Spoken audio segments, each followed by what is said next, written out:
Welcome to TS in the School. Myself Swati Mahavar. I am your SST teacher. Today we are doing chapter number 3 in History of Class 9. The name of the chapter is Nazism and the Rise of Hitler. This is the third part of this chapter. Come to the page number 53.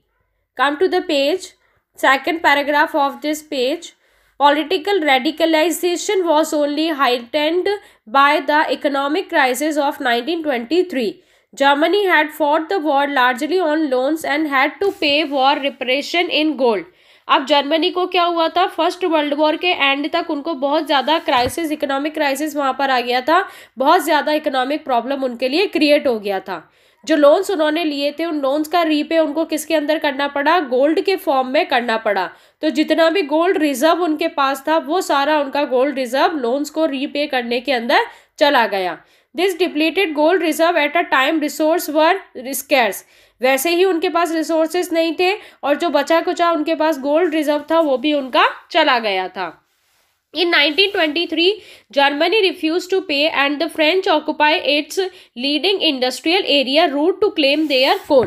1923 के अंदर क्या हुआ, Germany ने loans का repayment करने के लिए मना कर दिया कि मेरे पास जो भी पैसे किसी के जो मैंने लिए हैं जिन कंट्रीज़ के, उनको मैं वापस से रीपे नहीं करूँगा.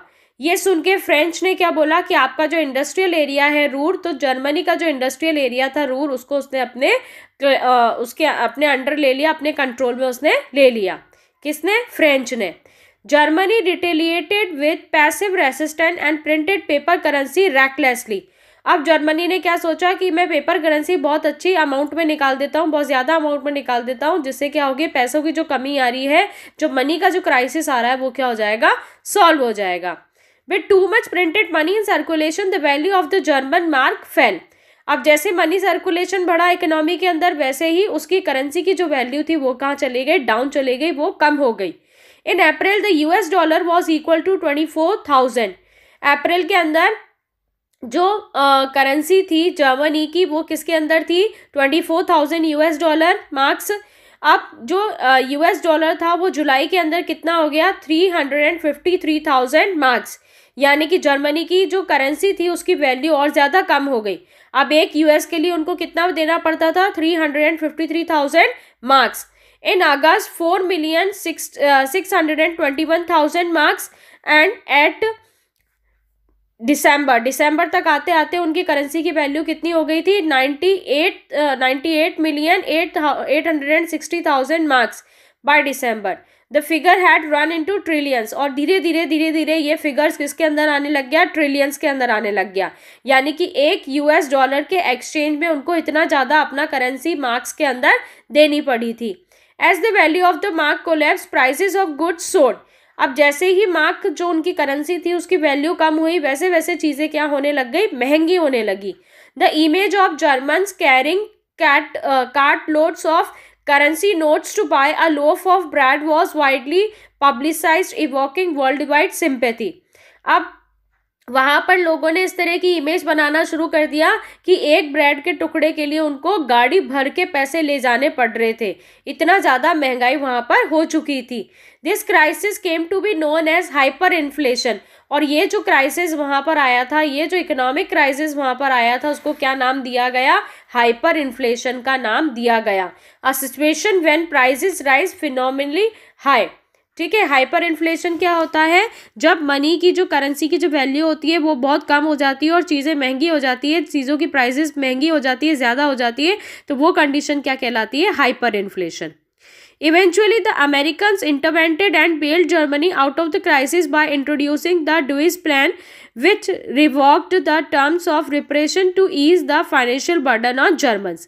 अब धीरे धीरे अमेरिकन्स ने उनकी हेल्प करना शुरू किया, वापस से उन्होंने उनके बारे में सोचना शुरू किया कि कैसे न कैसे जर्मनी के ऊपर जो इतना लोड हुआ है, जो इतना बर्डन आ रखा है जर्मनी के ऊपर, उसको हम धीरे धीरे कम करें. Next heading, the years of depression. The years between 1924 and 1928 saw some stability.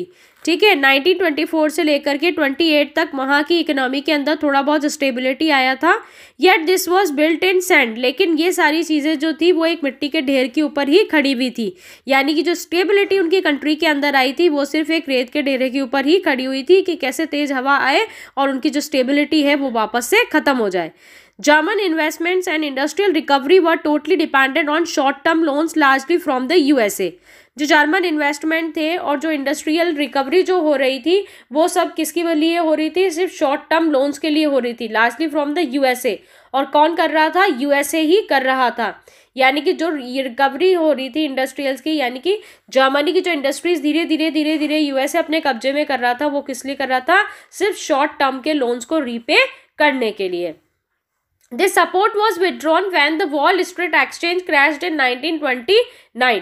और धीरे धीरे उनका ये सपोर्ट क्या हो गया? खत्म हो गया जब वॉल स्ट्रीट एक्सचेंज जो क्रश हो गया था 1929 के अंदर। Fearing a fall in prices, people made frantic efforts to sell their shares. On one single day, 24 October, 13 million shares were sold. ठीक है। वॉल स्ट्रीट एक्सचेंज वहाँ का शेयर मार्केट था और शेयर मार्केट के अंदर कितना ज़्यादा क्राइसिस आया था जब एक साथ 13 मिलियन शेयर्स एक ही दिन के अंदर 24 अक्टूबर को बिक गए थे। इतने शेयर्स वहाँ पर बिक गए थे। This was the start of the great economic depression. और किसकी शुरुआत हो गई थी? ग्रेट इकोनॉमिक डिप्रेशन की वहाँ पर शुरुआत हो चुकी थी। Over the next 3 years between 1929 and 1932 the national income of the USA fail by half. ठीक है। ग्रेट इकोनॉमिक डिप्रेशन जब शुरू हो गया था तो 1929 से लेकर के 1932 तक जो नेशनल इनकम जो थी यूएसए की वो कितनी हो गई? बिल्कुल हाफ हो गई।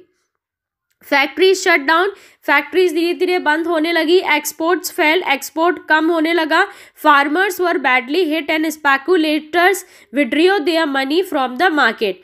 फार्मर्स जो थे उनको बहुत ज़्यादा नुकसान हो रहा था और जिन लोगों ने मार्केट के अंदर पैसा लगाया हुआ था उन सब लोगों ने अपना पैसा मार्केट से वापस से विड्रॉ कर लिया। The effects of this recession in the US economy were felt world wide. और ये जो इफेक्ट था रेसेशन का यूएस इकोनॉमी के अंदर वो पूरे वर्ल्ड के अंदर देखने को मिल रहा था। The German economy was the worst hit by the economic crisis. By 1932 industrial production was reduce to 40% of the 1929 level. अब जर्मन इकोनॉमी जो थी वो धीरे धीरे इकोनॉमिक क्राइसिस पर आ रही थी। इकोनॉमिक क्राइसिस जर्मनी इकोनॉमी के अंदर आ रहा था।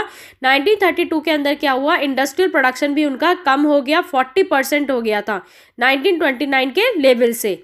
वर्कर्स लॉस्ट देयर जॉब्स और वर पेड रिड्यूस वेजेस। जो वर्कर्स थे उनकी जॉब चली गई थी और उनको जो वेजेस मिल रहे थे उसके अंदर कटौती कर दी गई थी। The number of unemployed touched an unprecedented 6 million. जो नंबर ऑफ अनएम्प्लॉयमेंट था वो कितना चला गया? 6 मिलियन। यानी 6 मिलियन लोग क्या हो गए थे? अनएम्प्लॉयड हो गए थे। On the streets of Germany you could see man with play cards around their neck saying placards around their neck saying willing to do any work. Unemployed youth played cards or simply sat at street corners or desperately queued up at the local employment exchange. मतलब वहाँ पर ये condition आ गई थी कि Germany के लोग अपने गले में एक बैच लगा के घूमने लगे कि हम कोई भी काम करने के लायक हैं, कि कैसे ना कैसे हमको कोई काम करने को मिल जाए ताकि हम 2 पैसे कमा सके। वहाँ का जो यूथ था वो क्या करते? बस कार्ड्स खेलने के अंदर अपना टाइम पास करते। कुछ यूथ ऐसे थे जो एम्प्लॉयमेंट ऑफिस जा कर के वहाँ पर लंबी कतार के अंदर लगते और कैसे न कैसे जॉब के लिए वहाँ पर वो लोग कोशिश करते कि कोई ना कोई जॉब उनको मिल जाए। The economic crisis created deep anxiety and fears in people. Economic crisis इतना ज़्यादा था कि लोगों के मन में डर बैठ गया था कि कैसे हम इन कंडीशन से बाहर आ सकेंगे। The middle classes specially salaried employees and pensioners saw their savings diminish when the currency lost its value. ठीक है। जो सैलरीड एम्प्लॉयज़ थे जिनको सैलरी मिलती थी, जो पेंशनर्स थे जिनको पेंशन मिलती थी, उन सबकी सेविंग्स धीरे धीरे क्या होती जा रही थी? ख़त्म होती जा रही थी। क्यों? क्योंकि करेंसी की वैल्यू कम होने की वजह से चीज़ें वहाँ पे क्या हो गई थी? महंगी हो गई थी। Small businessmen, the self employed and retailers suffered as their businesses got ruined. ठीक है। छोटे छोटे जो व्यापारी थे उनको बहुत लॉस होने लगा क्योंकि उनका सारा बिजनेस जो था सब कुछ शट होने लगा। These section of the society were filled with the fear of proletarianization and anxiety of being reduced to the ranks of the working class or worse still the unemployed। ठीक है, ये जो सेक्शन था society का, जो poor section और middle class जो था वो धीरे धीरे लॉस होता जा रहा था उनको, उनकी कंडीशन वर्स होती जा रही थी, मतलब बद से भी बदतर वाली उनकी कंडीशंस होती जा रही थी। Only organized workers could manage to keep their heads above water, but unemployment weakened their bargaining power। सिर्फ जो फिक्स इनकम पे जो थे, जो लोग ऑर्गेनाइज्ड वर्कर्स जो थे, यानी कि उनकी इनकम फिक्स थी कि महीने के उनको इतने पैसे मिलेंगे ही मिलेंगे, तो सिर्फ वही जो थे वो पानी के ऊपर थे, बाकी सब लोग पानी के अंदर डूब चुके थे, पूरी उनकी कंडीशंस खराब हो चुकी थी, उनके घर में खाने को कुछ भी नहीं था, मतलब बहुत ज़्यादा रेयर कंडीशंस उनको देखनी पड़ रही थी। Big businessman was in crisis, जो बड़े बड़े बिजनेसमैन थे उन सब वो भी क्राइसिस से जूझ रहे थे।